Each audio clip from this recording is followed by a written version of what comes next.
Muy buenos días. Qué hermoso es saludar y ser saludado. Me alegra volver a vernos y en este escenario, donde juntos podemos aprender del Señor. Me piden el favor, no un favor, orar nunca va a ser un favor, es un privilegio hablar con el Señor, entonces me gustaría que cerraran sus ojos, pero antes si quiere coloque su celular en modo avión. De pronto ahora nos empiezan a llamar, entra una llamada que a veces no es que sean tan urgentes y nos dan espera y simplemente nos interrumpen. Tratemos de colocar este tiempo en manos de nuestro buen Dios. El hecho que tú estés aquí no es una casualidad. Las coincidencias no existen. Existen las diosidencias. Y Dios desde antes de la fundación del mundo sabía que en esta mañana íbamos a estar todos acá. Entonces, por favor, cierra sus ojos y vamos a orar. Señor, gracias por el privilegio de estar en esta mañana, en este lugar. Gracias por el sol que está afuera. Gracias por el lugar donde dormimos anoche, mi Señor. Y gracias por tenernos hoy acá. Yo te pido, mi Dios santo, que tú abras mis ojos, los ojos del entendimiento, abre mi mente y mi corazón, mi Señor, para poder apreciar tu palabra, para poder que quede tatuada en mi corazón y que yo pueda vivir de acuerdo a ella. Gracias por mis hermanos que están aquí, gracias por las visitas, los bendigo en tu nombre, Dios. Y yo te pido también que como iglesia, mi Señor, tú nos hables, tú nos dirijas, tú nos guíes, Espíritu Santo, y nos digas ¿qué no estamos haciendo que tú deseas que hagamos, mi Señor? Por favor, háblanos claramente, mi Señor, porque a veces somos tercos y no entendemos. Pero sabemos, Espíritu Santo, que tú nos vas a enseñar, así que permítenos a nosotros tener un corazón enseñable. Gracias, precioso Rey. También te pido por lo que voy a hablar, Espíritu Santo, sé tú hablando a través de mí. Permite que cada palabra sea una palabra que tú traes para mí y para mis hermanos. Te amamos, precioso Rey, te bendecimos. Amén y amén. Pueden tomarse un minuto para que saluden a la persona del lado, desperécese y vamos a alistarnos para adorar al Señor.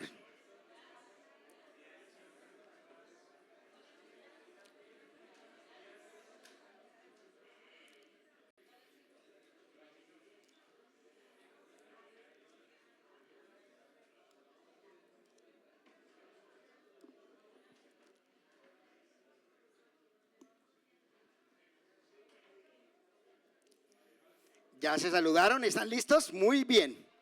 Entonces, les decía que nuevamente es un honor para mí estar frente a ustedes. Así que primero quiero darle gracias a Dios por las mamás. ¿Dónde están las mamás?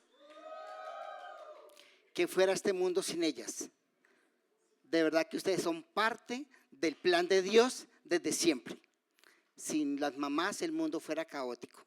Ustedes son la última y la primera trinchera de un hogar. Ustedes hacen más del 50% porque las familias sean familias de bien. Así que tienen una gran responsabilidad y yo las animo a que lo sigan haciendo. A que dejen al lado tal vez los errores que hayan cometido, pero que se centren en el Señor y puedan ayudar a seguir construyendo familias que honren, amen y adoren al Señor. Entonces, mamás, un feliz día. Venimos hablando del libro de Hechos. ¿Qué grandes verdades hemos aprendido? Hace 8 días nos deleitábamos aprendiendo que el evangelio, que la salvación, ¿era para quién? Para todo el mundo, ¿cierto? ¡Wow! Qué hermoso es hacer eso. Hoy vamos a continuar en Hechos 11, del 19 al 30. Estábamos cantando esta mañana, puedo pasar por el fuego, que soplen los vientos, que agiten los mares. ¡Wow! Eso suena precioso, ¿cierto? Qué fortaleza y qué fuerte me siento cuando digo, ¿sabe qué, Señor? Que venga la prueba que quiera. ¿Qué es lo que estamos diciendo, cierto? Puedo pasar por el fuego. Y yo no sé si ustedes ya han pasado por un fuego. Yo lo he pasado. Y es bien duro. es bien duro. Pero en medio de la tormenta siempre Dios ha estado. Entonces no se asusten. Que si no ha venido un fuego sobre ustedes o una prueba, un día va a venir. Y hoy vamos a hablar de eso. En Hechos 11, del 19 al 30, se nos narra una preciosa historia. Que es sobre la iglesia ¿de qué? De Antioquía. Una iglesia. Uy, bueno, pues chévere que todo eso pasó para esa iglesia de allá, ¿cierto? En Antioquía, hace más de 2000 años. Pero ¿qué tiene que ver con nosotros? Hermanos, tiene que ver mucho con nosotros. Porque nosotros hacemos parte de la iglesia de Jesucristo. ¿Y quiénes son los que hacen parte de esa eclesía, de esos apartados para el Señor? Pues todo aquel que se ha arrepentido de los pecados y ha aceptado como a Cristo como Señor y Salvador, ese hace parte de la iglesia y hace parte del reino de los cielos. Entonces, si todos aquí hemos hecho eso, este mensaje es para todos nosotros. Y si usted aún no ha tomado esa decisión, qué bonito que pudieras considerarlo. Que pudieras considerar hoy ser un hijo de Dios. Y entonces el título para la prédica hoy es La iglesia que entiende y vive su propósito. ¿Para qué está la iglesia en esta tierra? Y podemos pensar como individuos que hacemos parte de la iglesia, ¿cuál es nuestro propósito? ¿Has pensado en eso? ¿Cuál es el propósito de Dios al crearte? La Biblia nos dice que su propósito es que le demos gloria y honra. Que llevemos el evangelio a otras personas.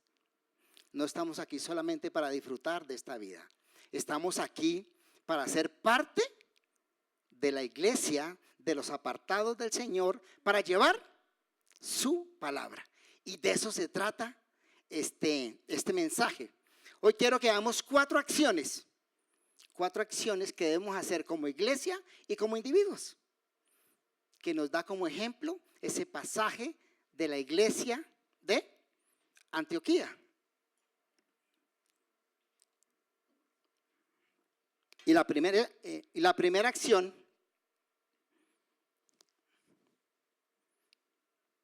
una iglesia, o digamos una persona que entiende su propósito, anuncia a Cristo en medio de cualquier circunstancia.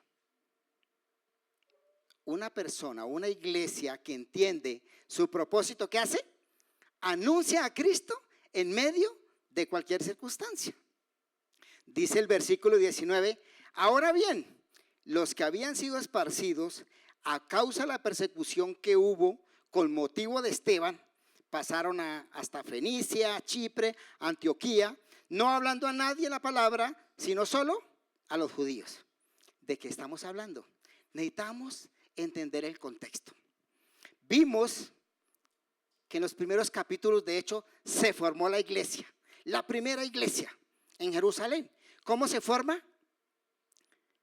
Llega el Espíritu Santo, o sea, se cumple la promesa de Dios. Hechos 1:8.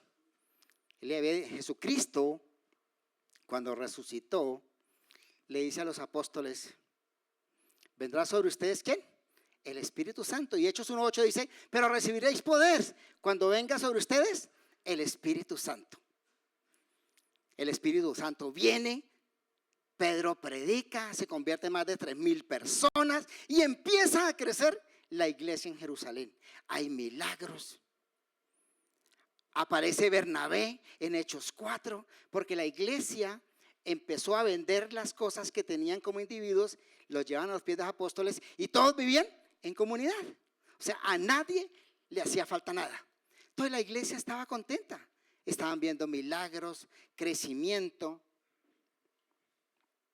Pero la iglesia se quedó en Jerusalén, haciendo cosas buenas, excelentes, llevando la palabra, sanando enfermos, llevando la palabra con poder, pero se quedaron ahí. Y Dios, Jesucristo había dado ¿qué? Un mandato. ¿Cuál era? Por tanto, vayan a las naciones, le está diciendo, prediquen el evangelio, ¿a dónde? A Judea, a Samaria y a lo último, de la tierra. Él dio un mensaje, ese es un regalo no solo para ustedes. El evangelio no es solo para ustedes, es para que ustedes entiendan lo que he hecho por ustedes, pero ustedes van a ser parte de la extensión de ese mensaje. Y la iglesia se quedó ahí, haciendo cosas buenas.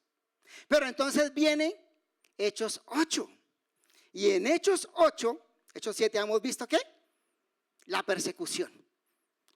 Hubo gran movimiento para perseguir a los apóstoles. ¿Por qué? Porque estaban predicando a Cristo. Y entonces al terminar de Hechos 7, ¿qué pasa? Matan a Esteban, al primer mártir de la iglesia. Y el 8:1 dice que Saulo, ¿cierto? Que Saulo de Tarso pusieron la ropa de Esteban a sus pies y él consintió la muerte de Esteban. Y muere Esteban. Entonces en el 8:1,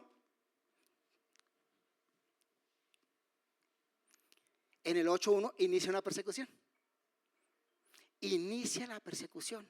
Las autoridades, los religiosos empiezan a perseguir a los cristianos. ¿Y qué hacen ellos? Salen corriendo. Pero nosotros no nos alcanzamos a imaginar lo que es eso. Sí, salieron corriendo y se fueron. Ay, no, se fueron. ¿A dónde llegaron? ¿Dónde decían? Ahora bien, los que habían sido esparcidos a causa de la persecución que hubo con motivo de Esteban, o sea, por la muerte de Esteban, ¿sí? Empezó la persecución y ellos salieron corriendo y se pasaron a Fenicia, Chipre y Antioquía. 3 ciudades. Fenicia estaba al norte de Israel, como a unos 150 kilómetros. Chipre estaba como a unos 500 kilómetros. Y Antioquía como a unos 700 kilómetros. Cristian nos hablaba algo, nos enseñaba de cómo eran los desplazamientos.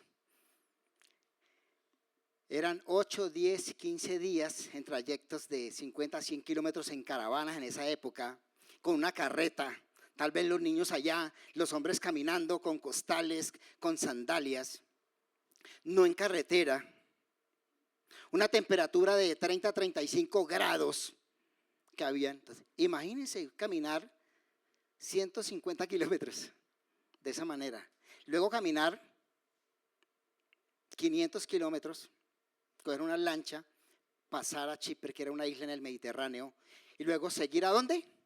Seguir a Antioquía, más o menos 700 kilómetros, con todo lo que eso significa. Miren las penurias que pasaron, miren los peligros que hubo de camino, cargando niños, mujeres en embarazo, tal vez con los animales domésticos que tenían. Pero ellos, ¿qué hicieron? Lo hicieron obligados. ¿Y quién los obligó? ¿Quién los obligó a ir? La dispersión, la persecución. No fue porque ellos quisieron, ellos estaban cómodos haciendo una parte de lo que había mandado. Pero Dios no quería eso. Dios no quería que solo se quedaran en Jerusalén haciendo cosas buenas. Y entonces viene la persecución. Y eso pasa en nuestras vidas. Y era lo que meditaba y decía, Señor, ayúdanos como ancianos y como líderes de esta iglesia a no quedarnos en la comodidad. Porque a veces somos muy cómodos. No, es que ir a predicar al otro lado, el sol, está haciendo mucho sol. No, es que ir a oración y hay que coger un Transmilenio. Es que no tengo el carro hoy, no tengo para el Uber. Nos volvemos cómodos, hermanos. Y era algo que el Señor me traía y me decía, wow, Señor, cuánto hemos fallado y quizás como ancianos fallamos en no guiar a la congregación. A no quedarnos en 4 paredes con videobill, luces, tinto afuera y muy cómodos. Y no es que sea malo. No es que sea malo, hermanos. Es que hay una necesidad que afuera conozcan el evangelio.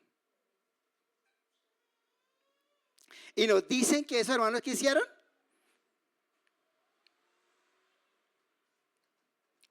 dice que Esteban pasó a Fenicia, no hablando a nadie la palabra, sino solo a los judíos. Entonces sus hermanos se fueron para allá, perseguidos, y empezaron a predicar la palabra, ¿pero a quién? A los judíos. No le predicaban a los gentiles. Pero habíamos visto en la prédica anterior que el evangelio es ¿para quién? Para todo el mundo, que la gracia de Dios quiere alcanzar a todo el mundo. Y aquí nos preguntaríamos, bueno, ¿y qué es el evangelio? ¿Cierto? ¿Cuál es la palabra de qué están hablando? Cuando entendemos qué es el evangelio, que son las buenas noticias de parte de Dios, porque también hay unas malas noticias. Vamos a empezar con las malas noticias para poder entender la buena noticia. La mala noticia es que la Biblia nos enseña que todos somos pecadores. Romanos 3:23, por cuanto todos pecaron, están destituidos de la gloria de Dios. ¿Y todos pecamos? Sí. Cuando Adán y Eva pecaron, el pecado entró al mundo y tú y yo arrastramos con eso. Independientemente de lo que tú creas, esa es una verdad, que en ti hay pecado.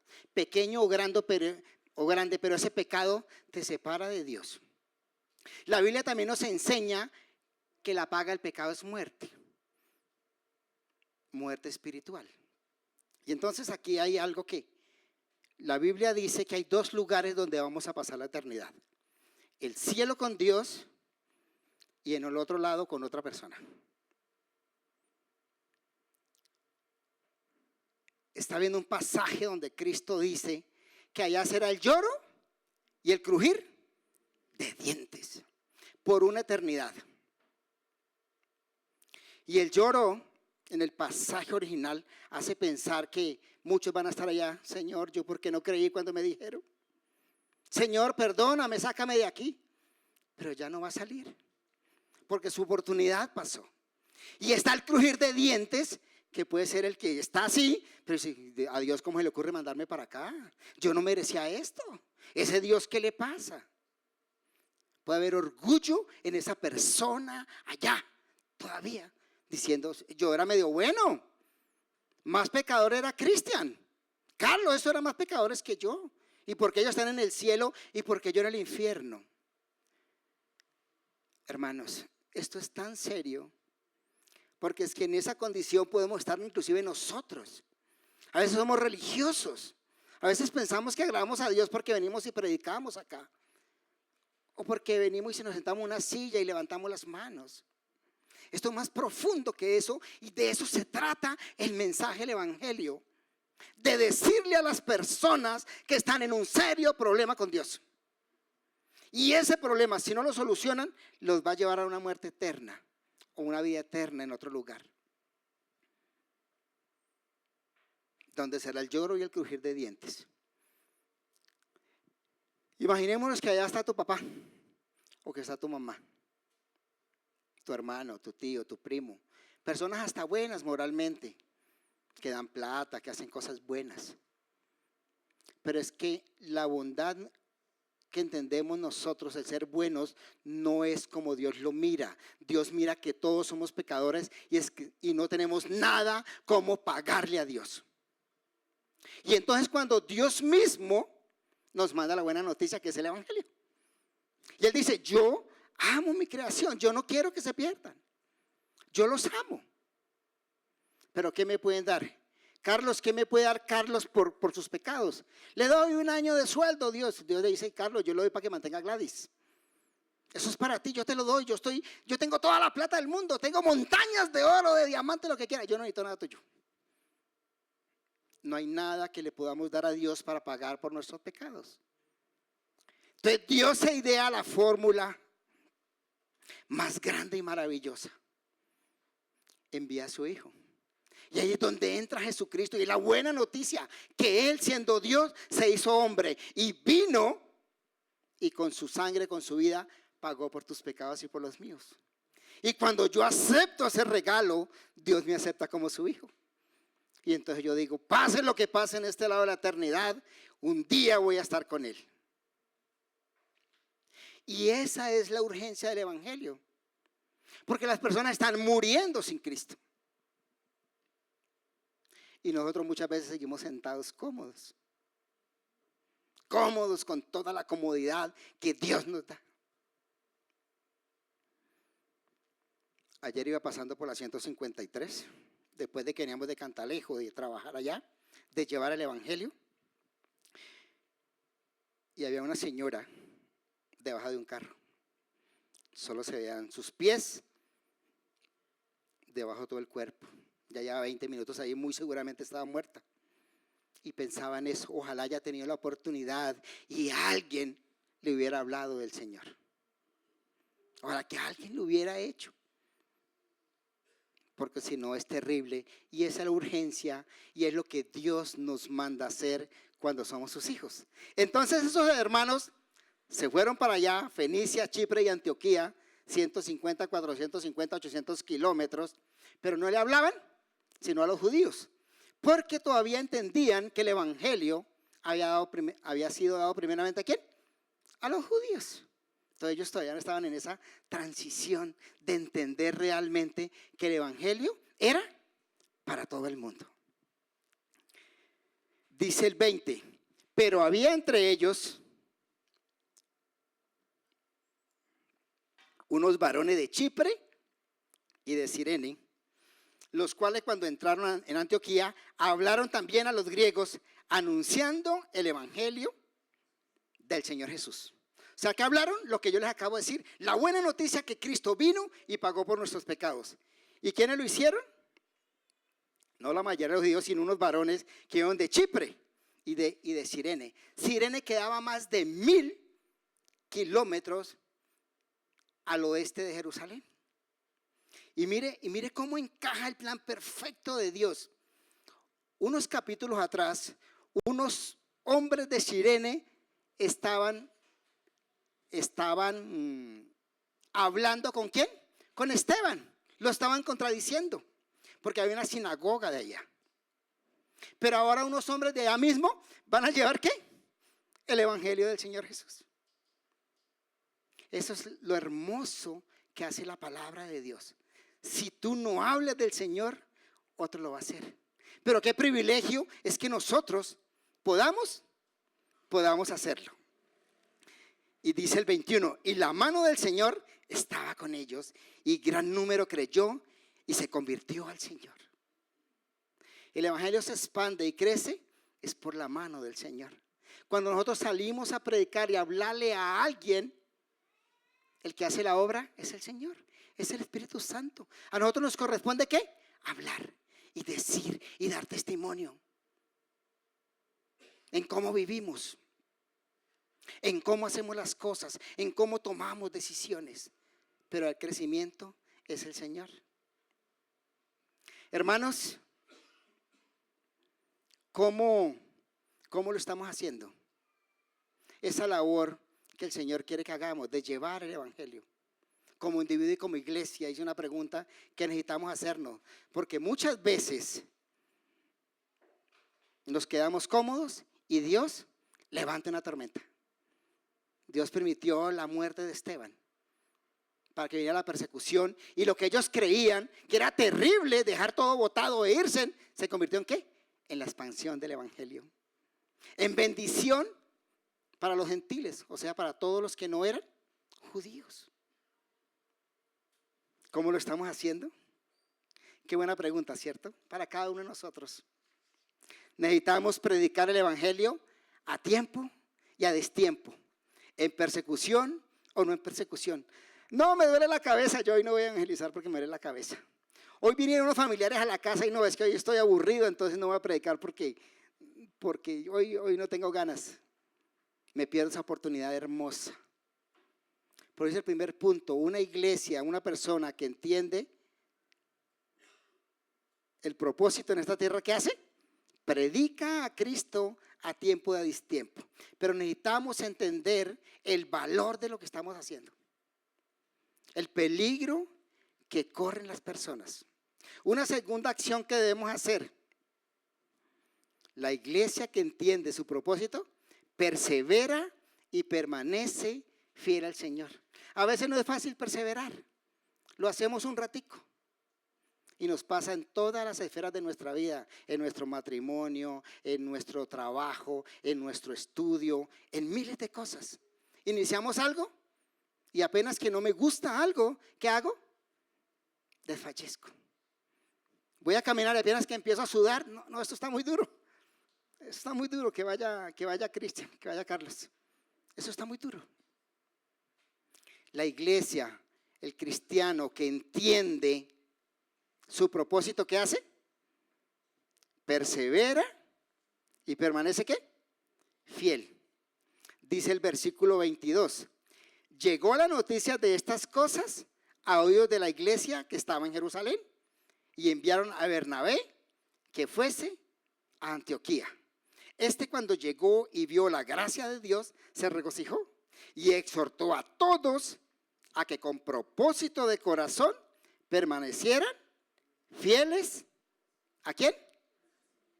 Al pastor, al hermano, al que mejor predicaba, al que más cosas daba. No, fieles al Señor. Entonces, le llega a Jerusalén, la iglesia, la primera iglesia, la que se fundó en Hechos 2, llegan noticias que está pasando algo extraño. ¿En dónde? ¿En dónde? Síganme el hilo. En Antioquía, ¿cierto?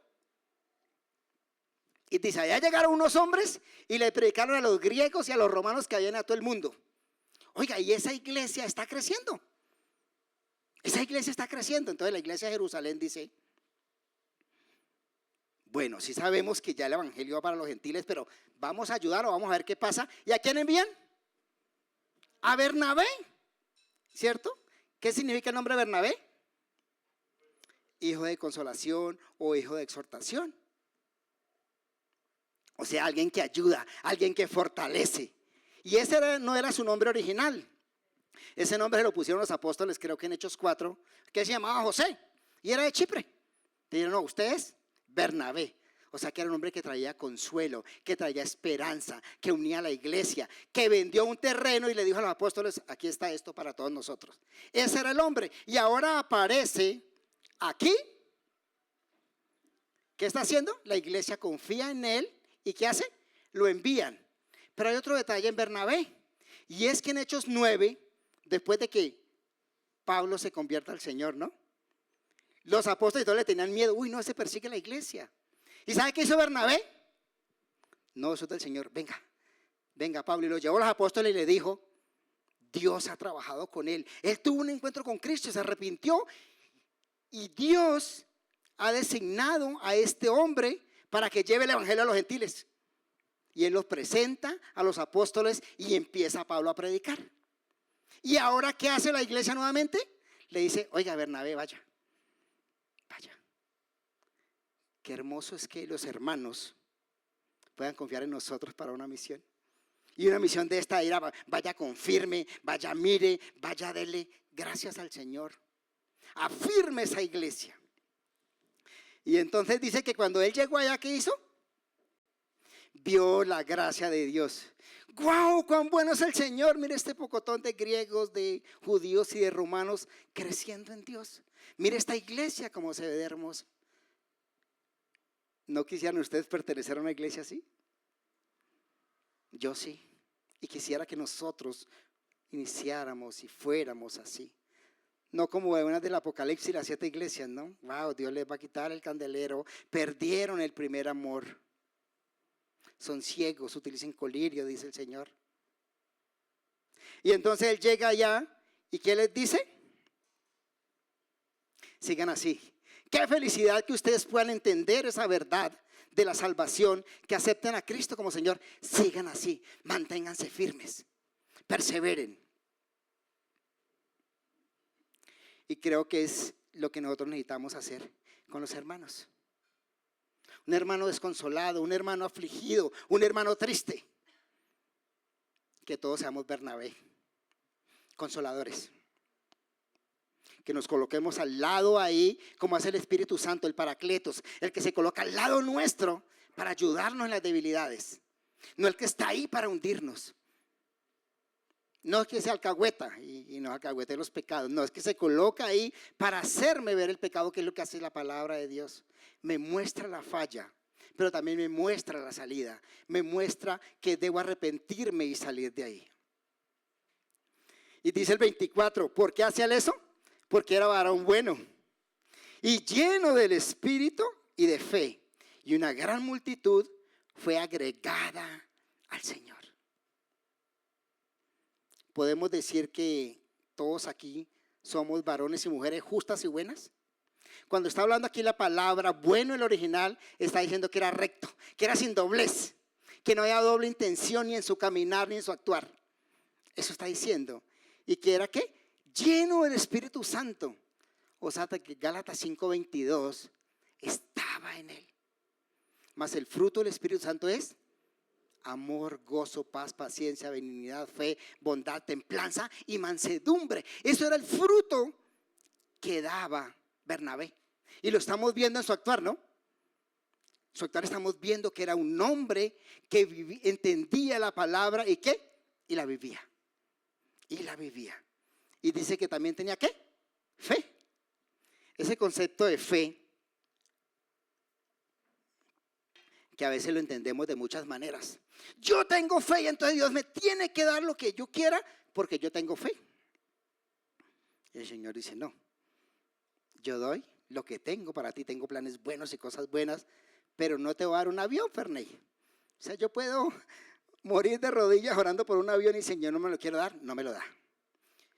Fe es confiar en que Dios existe, en que Dios es bueno, en que Dios me ama, en que Él me salvó y que pase lo que pase en esta tierra, Él tiene el control. Que Él no se haya salido del control, la persecución, el hambre, la desnudez, la falta de plata, la falta de oportunidad, lo que quiera. Dios tiene el control sobre eso. Y este hombre mostraba eso, que confiaba en el Señor. Somos llamados a perseverar y a permanecer fiel. Es fácil que a veces los afanes de la vida nos hagan echarnos a un lado. Hay eventos difíciles que pasan en nuestra vida como cristianos y nos apartamos del Señor. No perseveramos. ¿Pero por qué el Señor se llevó a mi mamá? Hermano, es doloroso, pero todos nacimos y murimos un día. ¿Sí? ¿Por qué pasó esto o aquello? Si yo soy bueno, ¿por qué le pasa a esa persona si ella es buena? No. El Señor dice, en el mundo tendréis aflicción. Vamos a ser afligidos de una u otra manera. Eso es una verdad con la cual tenemos que vivir. Pero Él dice que vamos gozosos en medio de la prueba. Y estar gozoso es entender que eso va a pasar. Hoy, mañana o pasado va a pasar y que Dios tiene el control. Hermanos, que el Señor nos ayude a perseverar en Él, a mantenernos en Él. No basta solo con conocer la verdad, que Él es bueno, que nos ama, que Cristo murió en la cruz. A veces hacemos que la vida cristiana sea amargada y por eso muchos de afuera no quieren venir. ¿Lo ven a usted? Ay, yo soy cristiano. Sí, pero, sí, yo voy en la iglesia. Sí.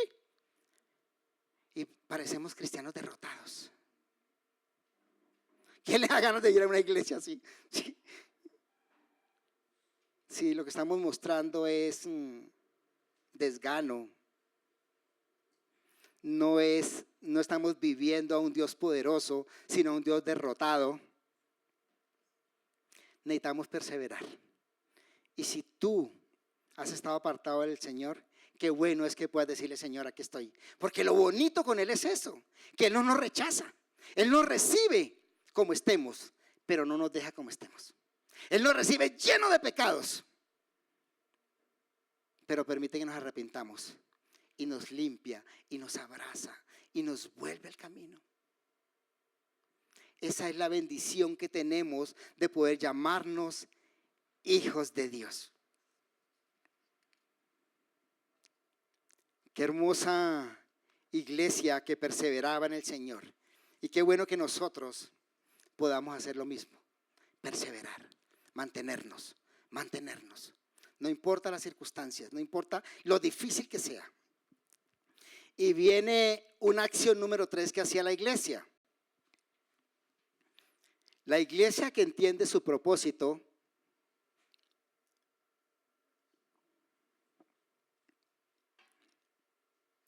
se forma en la enseñanza y vive definida por Cristo. A veces nosotros pensamos que estudiar la palabra, pues, es mejor vivirla y aplicarla. Entonces no estudiamos. Bueno. Y cualquiera nos hace una pregunta y salimos corriendo, porque no sabemos cómo responderla. Pero otros nos volvemos cabezones de tanto estudiar la palabra, pero no la aplicamos. O sea, hay un peligro en las dos cosas. Pero miren lo que hacía esta iglesia, lo que hizo. Dice, después, el 25, después fue Bernabé a Tarso a buscar a Saulo. O sea, Bernabé llegó allí y vio eso que estaba haciendo el Señor, la gente creciendo, más necesidades de la palabra, tal vez de medios. Y entonces dice, ¿yo qué hago? Ah, no, pues yo soy Bernabé. No, yo puedo con esto. Yo soy Bernabé y Dios está conmigo, yo lo voy a hacer. No. Hizo lo que un cristiano humilde debe hacer. Yo necesito ayuda. Yo necesito ayuda. Esta gente necesita crecer más en la palabra. Yo no tengo el conocimiento ni la experiencia suficiente. Esto vienen más líos porque hay reunión de personas. Hay diferencias. ¿Y sabe qué hace? ¿A dónde se va? ¿A dónde fue? Se fue a buscar ¿a quién? A Pablo. A Pablo, ¿a dónde fue? A Tarso. ¿Y por qué Pablo estaba en Tarso? Porque como en el capítulo 9, cuando estaba predicando en Jerusalén, lo iban a matar. Y entonces los hermanos dijeron, ese man hay que cuidarlo, lo sacaron, lo bajaron, váyase Pablito, váyase para Tarso, aquí seguimos orando por ti. Y por eso él estaba en Tarso. Allá estaba Pablo en Tarso. Él era de allá. ¿Y qué hace Bernabé? Dice, Pablo fue enviado a predicar a los gentiles. Pablo es uno de los que más conoce acerca de la vida gentil. Pablo caminaba todo, se reunía con todo el mundo, era judío, pero conocía la cultura. ¿Y a dónde fue? A donde él que era el mejor en ese momento. Oiga, Pablo, hermano, la gracia de Dios está en Antioquía. Allá la gente multicultural de todas las culturas están aprendiendo del Señor. Pablo, te necesita. Dios te necesita allá. ¿Y qué hizo Pablo? No, es que son 250 kilómetros. Yo, en burro, en perro, a pie, no, yo pues ya no voy. No sé cómo se fue. Se supone que de pronto en carreta, de pronto en caballo, de pronto a pie en las caravanas que salían, recorridos de 8, 10, 15 días. La Biblia no nos lo dice, pero sí nos dice que el ¿qué? Se fue. ¿Por qué? Porque como individuo, él había cambiado su corazón. De perseguir a la iglesia, de consentir que mataran a Esteban cuando Cristo se le aparece.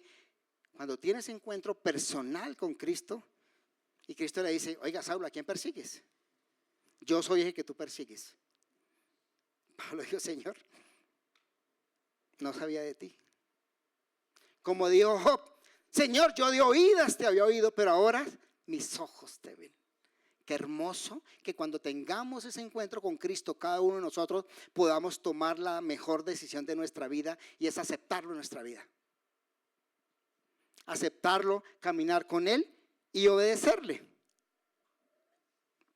Entonces dice que se fue a buscar a Saulo, y dice el 26, y hallándole, ¿qué hizo?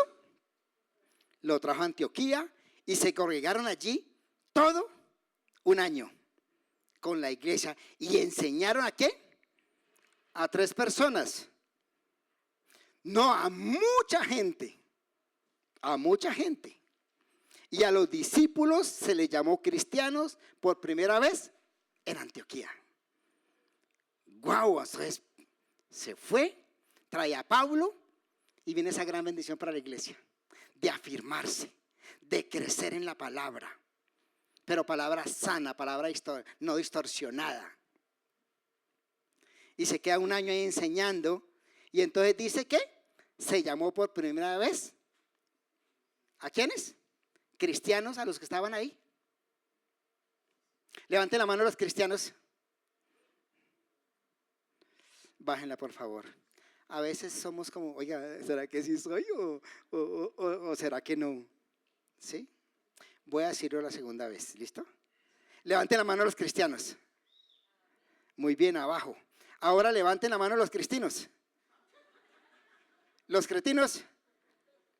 A veces yo me comportaba como un cristino o como un cretino. No lo digo para ofenderlos, hermanos, lo digo en ese tono en que a veces nosotros pensamos que somos cristianos, pero vivimos como cristinos, porque no obedecemos, porque hemos escuchado la palabra, la hemos entendido, pero no queremos vivirla.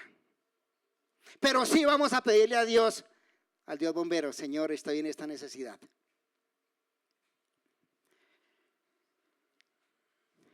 Qué responsabilidad tan grande es llamarnos cristianos, porque está diciendo que somos seguidores de Cristo, que somos pequeños Cristos, y eso fue la que la gente vio allá. Un año estudiando, entonces yo me imagino cómo ayudaban a los pobres, cómo iban a predicar la palabra, cómo se comportaban entre ellos, porque la gente no los vieron a ellos, vieron a Cristo. Dijeron, uy, estos se parecen a Cristo, hacen lo mismo que él hace, uy, esos sí son seguidores de Cristo. Pero a veces hay personas que uno no cree que sigan a Cristo. Les contaba la historia del hermano borrachón, no sé si lo contaba, en el parque donde salgo a veces, a la persona que puedo, pues le predico el evangelio, y me acerqué a un hombre a predicar el evangelio. Ese hombre lo había visto borracho 3 veces. ¿Cómo está, vecino? Y me dice, no, yo también soy cristiano. Y bueno, ¿y dónde te congregas y tal cosa? No, yo me congrego en tal parte y sirvo de ujiera allá. Wow, lo que yo vi, no quiero en este momento difamarlo ni decir nada malo, pero lo que yo vi lo ve otra persona. Y es alguien que no está representando a Cristo, que no está luchando con su pecado siquiera. Alguien que nunca hablaba del evangelio en ese parque. Me dijo que era cristiano porque me acerqué a predicar el evangelio. Entonces es eso, hermano, necesitamos aprender. Y esta iglesia hizo eso. Enseñó la palabra y ¿qué hizo? Formó discípulos, discípulos de Cristo, y entonces vivió definida por eso, por el nombre de ¿qué? De cristianos. Entonces la iglesia o la persona que entiende su propósito se forma ¿qué? En la enseñanza y vive definida por Cristo. O sea, el que debe definirnos ¿quién es? Cristo. ¿Quién es el que manda? Pues Él. Ya, así. Podemos verlo de muchas maneras, pero se lo ganó y es nuestro Rey, es nuestro Salvador. Y viene el último punto, el número 4. La iglesia que entiende su propósito sirve con amor práctico. 4 cosas que hemos visto, acciones que hacía esa iglesia. Cristian nos habló la vez pasada de otra cosa que hacía la iglesia, que era orar. La iglesia ora, la iglesia discierne la palabra de Dios, la iglesia deja guiar por el Espíritu Santo. Pero aquí vemos 4 acciones que hacía esta iglesia, ¿cierto? ¿Cuál es la primera? Predica la palabra. La segunda, ¿quién la recuerda? Persevera. La tercera, se forma en la enseñanza, ¿cierto? Y la cuarta, sirve con amor práctico y comparte la carga a sus hermanos. Dice del 27 al 30. En aquellos días, o sea, estaba pasando todo eso, ¿no? Estaban estudiando, estaban aprendiendo. En aquellos días, unos profetas descendieron de Jerusalén a Antioquía. No sabemos si fue porque a Bernabé lo enviaron a que averiguara, pero Bernabé se fue ¿a qué? Por Pablo, y se quedó ahí enseñando. Y la costumbre era que venían a traer informe de lo que había pasado. Pudiera ser eso la Biblia, no nos aclara eso, pero sí dice que unos profetas fueron allá. Entre iglesias se comunicaban y dice, uy, allá está pasando esto. Entonces la iglesia de Jerusalén, ¿qué dice? Mandemos a unos hermanos a que ayuden. Y se van esos hermanos allá, ¿cierto? Dice que descendieron los profetas de Jerusalén a Antioquía. O sea, ¿cuántos kilómetros? Más o menos 700 kilómetros, con todos los peligros que habían. Y levantándose uno de ellos, llamado Agabo, daba a entender por el Espíritu que vendría una gran hambre en toda la tierra habitada, lo cual sucedió en tiempos de Claudio. Claudio gobernó como del 41 al 54 después de Cristo más o menos. Parece que esta hambruna fue entre el 46 y el 48, pero realmente no es lo que nos lleva.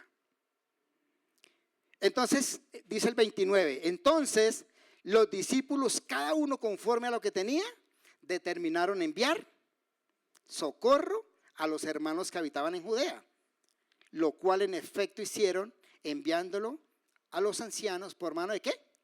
Nuevamente Bernabé y Pablo. Mire qué bendición de iglesia.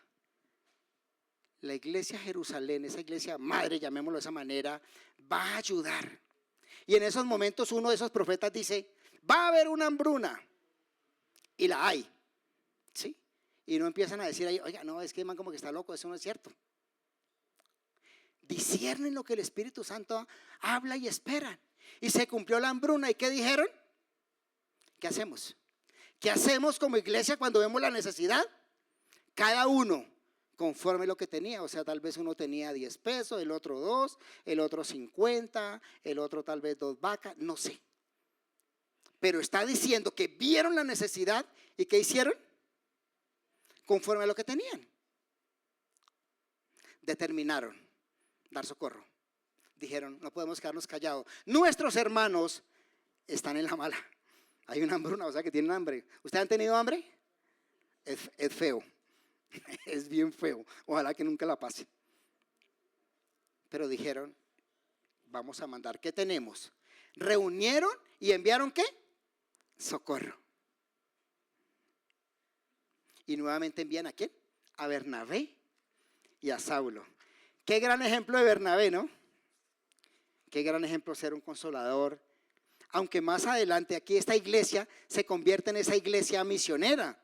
Porque aquí salen las 3 misiones de Pablo. Los 3 viajes misioneros salen de aquí. Y en el segundo viaje misionero, Pablo y Bernabé, ¡fua!, se pelean. El uno quería una cosa y ahora Juan Marcos, el otro dijo, no, ese nos abandonó, no van. El caso es que se separan. Pero después vuelven a unirse. Pero vamos a ver eso más adelante. Lo que quiero decir es cómo Dios puede utilizar a un hombre. En este caso usted utilizando a Pablo y a quién, a Bernabé, que es lo que nos menciona la Biblia. Lógicamente hay muchos más atrás de ellos, sirviendo en la iglesia de Antioquía. Entonces esta es una iglesia que se vuelve multicultural. Están todas, varias nacionalidades reunidos allá. Pero juntos empiezan a servir, pero juntos empiezan a adorar al mismo Dios. Y cuando están haciendo eso y hay una necesidad, ¿qué hacen? La envían. Nos enseña esto que la iglesia no es solo reunirnos, la iglesia no es solo orar y adorar. Necesitamos participar de la obra de Dios. Necesitamos inmiscuirnos en los negocios de Dios. ¿Saben cuáles son los negocios de Dios? Salvar almas. Salvar almas. Y Dios te necesita a ti y me necesita a mí. No en el sentido de que una persona no sea salva si no vamos nosotros. No, es que nos da el privilegio de hacerlo. El privilegio de entender que ya somos salvos. Que un día vamos a estar con Él en la eternidad. Ese privilegio tenemos porque nos arrepentimos de los pecados y somos hijos de Dios. Entonces, iglesia, para terminar, que el Señor nos ayude a entenderlo. Primero como persona, quiénes somos realmente en Cristo. ¿Cuál es el propósito que Él tiene para ti en tu vida, en la que estás haciendo como papá, en el rol que tengas, papá, mamá, trabajador, estudiante?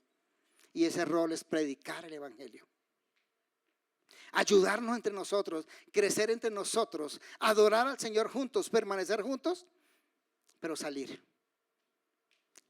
a predicar el evangelio. Oremos. Señor, gracias por tu palabra.